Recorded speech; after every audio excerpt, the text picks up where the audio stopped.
गाथा के सभी श्रोताओं को मेरा प्यार भरा नमस्कार।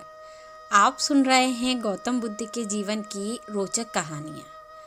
आज की कहानी का शीर्षक है बुद्ध ने संयम सिखाया। बुद्ध के पास उनका एक शिष्य आया और बौखलाए स्वर में बोला, जमींदार राम सिंह ने मेरा अपमान किया है, आप सभी चलें, उसे सबक सिखाना होगा। बुद्ध बोले, प्रियवर, सच्चे बौद्ध का अपमान करने की शक्ति किसी में नहीं होती। तुम इस बात को भुला दो। जब प्रसंग भुला दोगे तो अपमान कहाँ बचा रहेगा। शिष्य ने कहा, उसने आपके प्रति भी अपशब्दों का प्रयोग किया था। आप चलिए तो सही। आपको देखते ही वह शर्मिंदा हो जाएगा और क्षमा मांग लेगा। इससे मैं संतुष्ट हो जाऊंगा। बुद्ध कुछ विचार कर बोले, अच्छा, यदि ऐसी बात है तो मैं अवश्य ही राम जी के पास चलकर उसे समझाने का प्रयास करूंगा।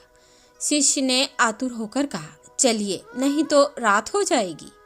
बुद्ध ने कहा, रात आएगी तो क्या, रात के पश्चात दिन भी तो आएगा।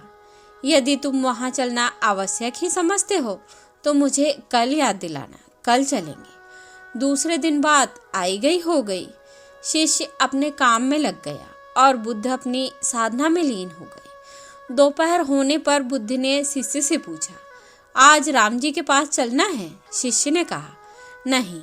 मैंने जब घटना पर फिर से विचार किया तो मुझे इस बात का आभास हुआ कि भूल मेरी ही थी। अब राम जी के पास चलने की कोई ज़रूरत नहीं है। बुद्ध ने मुस्कुराकर कहा, अगर हम तुरंत प्रतिक्रिया देने से बचें तो हमारे भीतर की कटुता समाप्त हो जाती है। शिष्य बुद्ध का आशय समझ उनके प्रति नतमस्तक हो गया।